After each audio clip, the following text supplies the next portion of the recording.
my sewing room. We have such an exciting show for you today. My very dear friend Lindee Goodall of Cactus Punch will be with us to share with you all of her tricks about hooping for machine embroidery. She has brought some really cute samples. This is one of my favorite ways to frame a picture. This is a little teddy bear, and there is a little cutout in the middle, just right for this cute little boy, or else for your little boy or your little girl. This is an interesting technique on this really cute child's vest.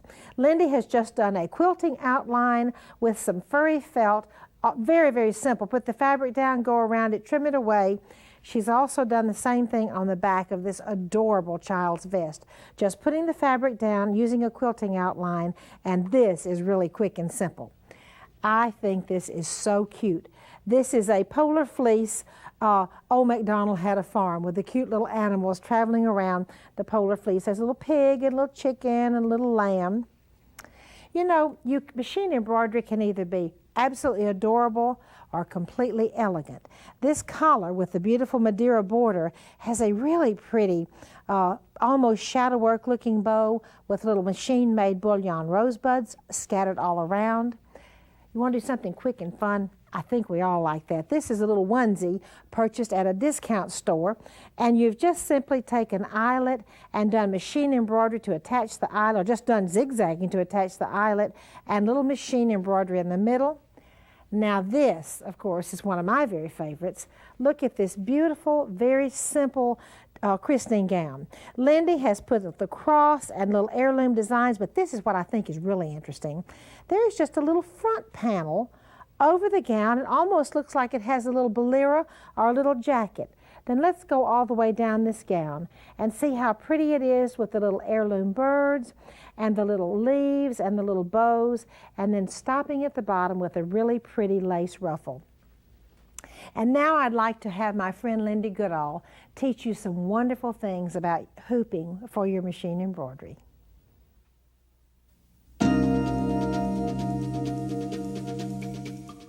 I'm so pleased to have as my guest today Lindee Goodall. Lindee, thank you so much for coming to the show, and I'm going to turn it over to you. Thank you, Martha, for inviting me. Today we're working on baby bibs, and I think baby bibs are a great palette for any sewer because they're small. You can try out new techniques, and when I got my embroidery machine about 5 years ago, bibs were the first thing I made for a baby shower. So I'd like to show you some that I've done today. This little baby bib here, this was actually a test sample. I wanted to test out these colors to make sure that they were the ones I wanted, and it's sort of an odd shape you see here because my bib, my piece of fabric was not big enough, but you know, even doll babies need bibs too. So this is a perfect doll baby bib. And I just put some little lace around the edge, a very delicate little bib, and it's on linen. The next bib I did, I had never done Madeira applique before. And since I have a project coming up that needs Madeira applique, I thought, well, I'll try it out on a bib. And here's my first piece. And you can see that it's very pretty. It's not real soft for a baby, but it makes a pretty church bib. Here's some other bibs. These are actually the same bib pattern. And this one we have lace insertion. This one we have a pretty bright design. But you can see how you can get two totally different looks from the same pattern. Bibs are such an easy project to do. They make a great project for a new sewer or a beginning sewer. They're also very fast. And you can actually make a baby bib in less time than it would take you to drive to the mall, find a baby gift, and drive back home. And a lot less money. Yes, a lot less money. And they're very appreciated. People really get a kick out of handmade baby bibs, and they're easy for us to make. You know, we can make something and not spend weeks and weeks making an heirloom designer garment when, you know, maybe the mother won't appreciate it. But everyone appreciates bibs. We need to talk about choosing a design for our bib and also how we would get it in the hoop and how we would back it. Here I have a design that has a little snowman on it, and you can see this little delicate shading. We have some pink and some blue in here, and it shows up beautifully through this white snowman that's sewn on this white cotton fabric. But if I want to sew this on this towel fabric, and this is actually a purchased kitchen towel, it's dark green and white check, and I thought this would make a nice Christmas design. And if I want to sew this on this bib, this fabric, you can see that the check bleeds through. Now sometimes we just have a poor design and fabric combination, and that's what we have here. If you've been sewing for a while, you've probably had this happen to you. You have a wonderful piece of fabric, you have a design that you love, or a pattern that you love, and you put them the two of them together, and they just don't work out very well. And that's what we have here. But if I really want a snowman on this kind of fabric, then what I might need to do is to choose a different design. And here I've chosen a snowman that's applique. Now let's talk about the backings in here. This snowman feels pretty soft. This one, however, feels pretty stiff. And the reason is the backing I've chosen. I did several things wrong on this bib. One is I cut it out first. And when you cut it out, it won't fit in your hoop very well. You can see here I have a hoop, and it's not going to fit in here. I have parts of my fabric sticking out. There's not enough edge to put in here. So I was forced to use sticky backing. And the sticky backing makes a stiffer feel because it's stuck inside your design. And you can see that it's quite dense. Now, if we turn these designs over, you can see that on the applique version, there's no backing in here whatsoever. We don't need backing on this type of design because it's a low impact design, which means it doesn't put as much stress on the fabric. Designs that have a lot of fill stitches do put a lot of stress on the fabric. This one has been lined, and I like to line the back of my garments because I don't like to see the embroidery, particularly when we have something that's going to be exposed on both sides. Now this one, even though it's very soft, this one has a cutaway backing in it. And I know that a lot of you think that cutaway backings are very dense, because this is a traditional cutaway backing and it's quite stiff, but this is the one I used, and it's very soft and pliable. So that's what I used, and I didn't even cut it away. It totally lines this whole bib. Here's my sticky backing, and it's got a piece of white lightweight tearaway with a sticky surface on it, and then I put a piece of regular tearaway underneath because I think of sticky as a hooping aid, and so I want it to hold my garment, but I still need stability under this design. Here we have some quilted designs. Quilting designs are also low impact designs, so I use no backing behind this one. Here we have some little appliques. This is done on a light, low piled terry cloth, and these make wonderful ways to show off your techniques. Here's another design done on a towel, and you can see that I have a little bit of nap poking up through here. I sewed half of this design with no topping. Topping is a product that we lay on top of our design to keep the nap from coming up through and to keep our stitches laying on top. You can still see that I have a little bit up here. So if you don't use a topping, your backing can come up through. With a knit, like we have on this jersey knit, once again I use the tearaway backing because this is a very stretchy fabric, and you don't want your fabric to stretch when it's in the hoop. Denim's a very easy product to sew on. You just want to make sure that you're using a lightweight denim. You can, if you don't sew or you don't have any time at all, you can always work on purchased bibs. They make an easy canvas for you to work on. But if you do have 15 more minutes, you can make a bib from a doily, and that's what we'll be doing later today. Lindee, this is so fascinating to me, and with everyone's loving to use their embroidery machines, I think it's so important to know what kind of stabilizers and backings to use. And now Lindee's going to share with you a project for the baby.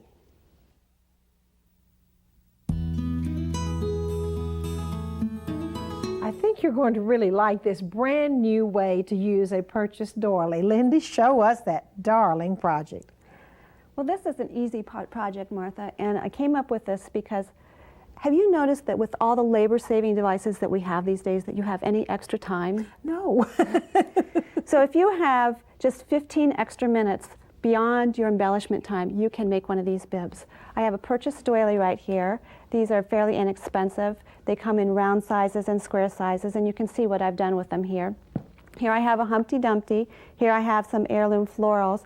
And after I did my embroidery, I simply cut a semicircle out and used purchased bias tape to make my trims.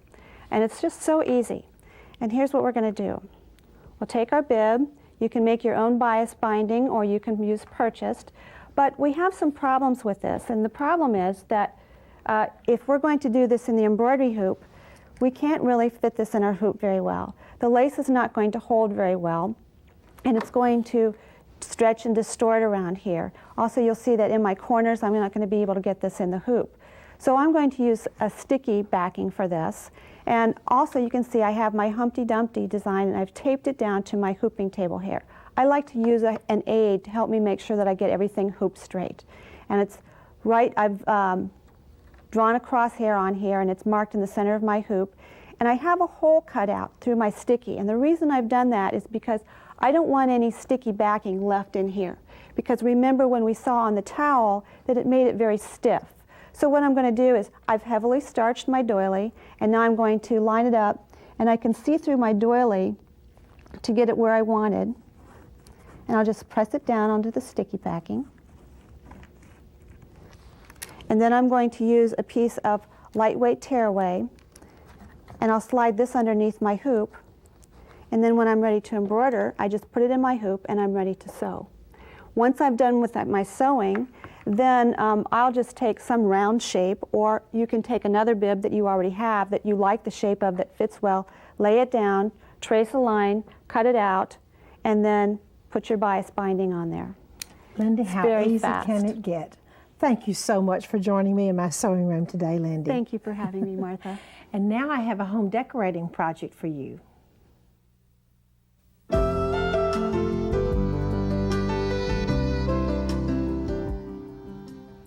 This home decorating project reminds me of when I used to visit my cousin Jimmy and Nancy, who lived in New York City in an apartment that overlooked Central Park.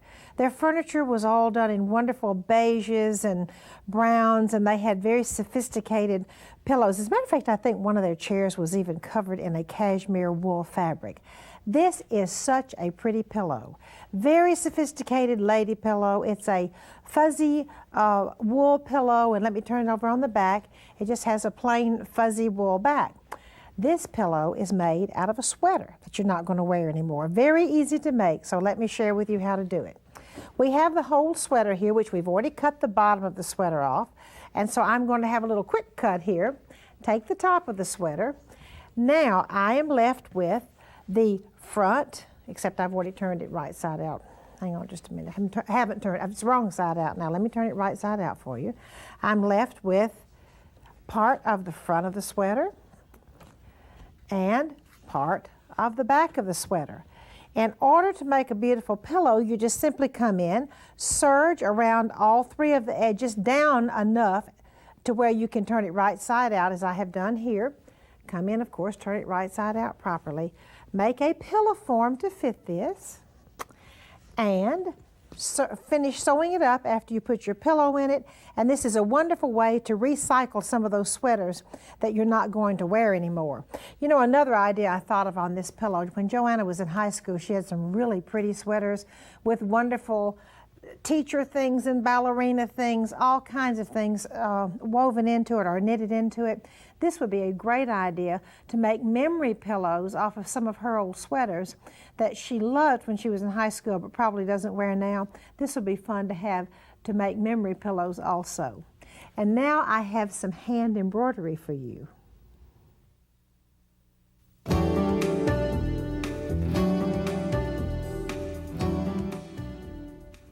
I'm so pleased to have as my guest today Kathy Neal. Kathy is one of the finest needle artists and teachers in the world today. She is also enrolled in the certificated course at the Royal School of Needlework in London. Kathy, thanks for coming to the show today. It's always a pleasure to be with you, Martha. I guess loving shoes like I do makes it just carry over into baby wear. I have not only do I have a shoe fetish, I have a baby booty fetish. Oh, I love it, Kathy. And I have another pair today to show you. And I want to share a little technique with you that I think is really fun for people who love ribbon. And this is called Picot Applique. And the Picot Applique technique uses ribbon and actually appliques it to the surface of the fabric with tiny little French knots. To review this technique, we first want to look at the French knot. To do that stitch, I always like to use a needle with a nice larger shaft in about a 7 to 8 range. And the first needle that I'm going to use will be a 7 crewel. I also like to use betweens when I do this knot stitch. And I'll start with an away knot, which can be woven into the back of the stitches later. And to review the French knot, we come up from behind the material, and you need a nice flat surface like I have here. Sometimes I do these on my knee, but I'm also guilty of catching my skirt in it when I do it.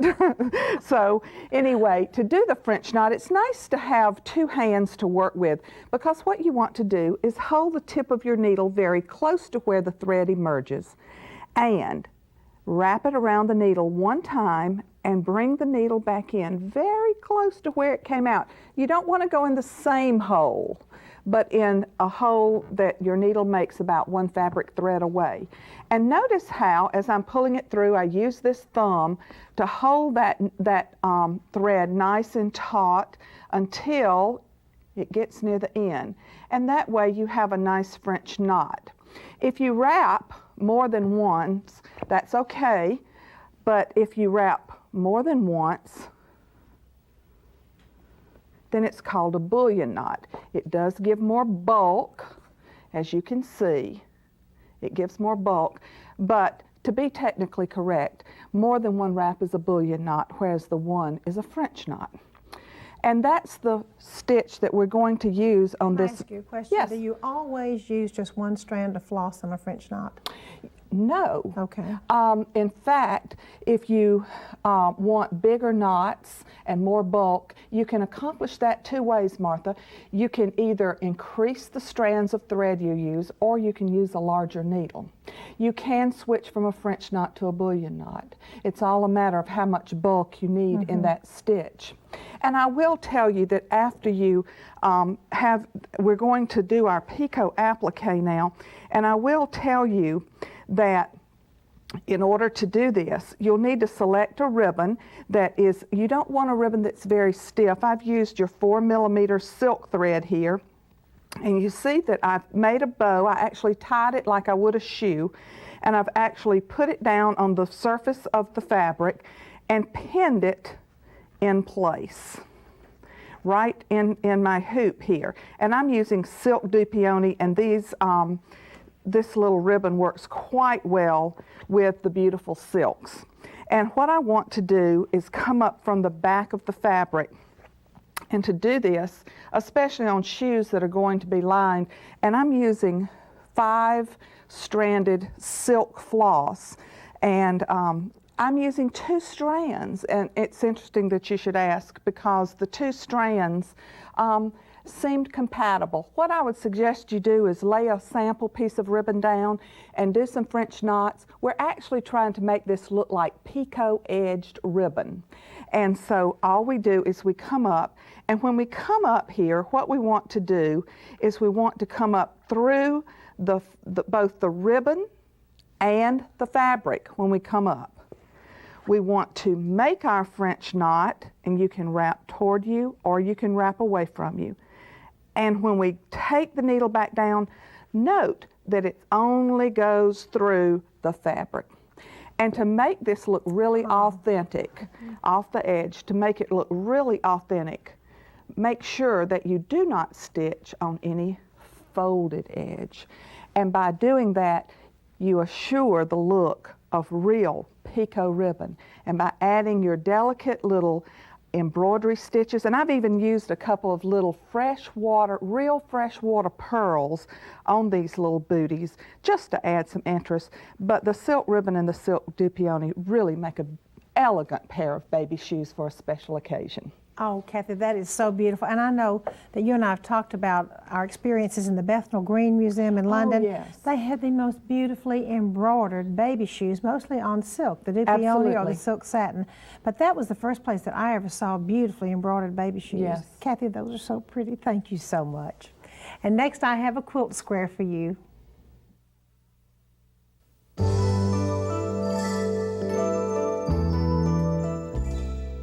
We have a lot of heirloom sewing techniques that come straight from the quilting arts. The one I have to share today is one of those. This is called Seminole lacework. And if you will look at the way the squares have different colors of fabric in them, it's sort of like the Seminole patchwork. Now, let me just share with you how easy it is to do. Now, when some people look at this for the first time, they think, well, that's not very easy, but I promise you, when I show you this trick, you'll find out it is. First of all, we're going to shape our lace heart. We've done that both the pinless way and the traditional way. Now I have my lace heart shaped. I've pulled the threads, I've made it lay down, and I'm going to zigzag or pin stitch or whatever stitch you want to use, the outside only. While you're with me on that, that's real critical. And then I also am going to go in at that point and trim away right close to that stitching the whole inside of the pink fabric. You can see that I've done just that here, and my little strings are still there. Don't worry, they're going to go away when you zigzag. So I've cut away the whole inside of the heart. Now, to do the Seminole lacework, I have a blue piece of fabric, an ecru, a pink, a blue, an ecru, and so forth and so on. I have zigzagged the ecru lace in between, joining the blue and the ecru and the pink. Now, the next step is to simply slice them open. I'm going to make 3 or 4 slices, however many I measure them, and then I'm going to put them in a little bit different order. I simply took one piece with the blue and the ecru and the pink and the blue and laid it right here. Then I moved down one. As you can see here, I'm matching the blue to the ecru. I moved down one and move all the way down the same strip, just moved in a little bit different location. On the next one, I match the blue with the ecru, but I've simply moved down one more time and one more time. And I think that makes it a lot easier to understand, to look at it that way. Then I'm going to butt them together. I left a little space here just so you can see that. But then I'm going to butt them together, and I'm going to simply put a piece of ecru lace on top of them and zigzag one side and zigzag the other side. Now, here is my finished piece of these 4 strips put just simply slipped down one little block at a time with the ecru lace that has been zigzagged here, here, here, and here. Now that's a peculiar looking piece, but it isn't going to be peculiar looking right now because I'm going to put it in behind my heart. I'm going to unpin this so I can show you what it looks like. I have my lace heart that I cut the center out of, so I'm going to show you that I simply took my Seminole piece, put it in here on a diagonal, pull my heart that I had already cut the center out of, and I can twist it and turn it to where I get exactly the angle that I want. And remember, I have already stitched the outside. So you've guessed it, I'm going to come in and stitch the inside, and then of course I will come back behind after I stitch the inside, just come back in the back and trim it all away. And people, that is one of the most beautiful techniques, is Seminole lacework, and it's one of the ones that you can do easily. Won't you now join me in my attic?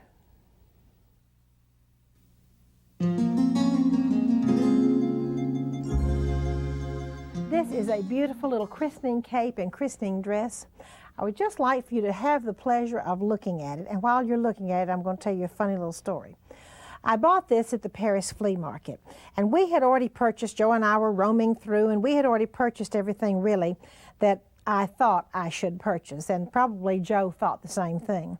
We went by this little doll shop over in the sort of in the heart of the Paris flea market, and Joe looked up on the rack with these beautiful antique clothes and the dolls, and he said, "Oh, honey, come here."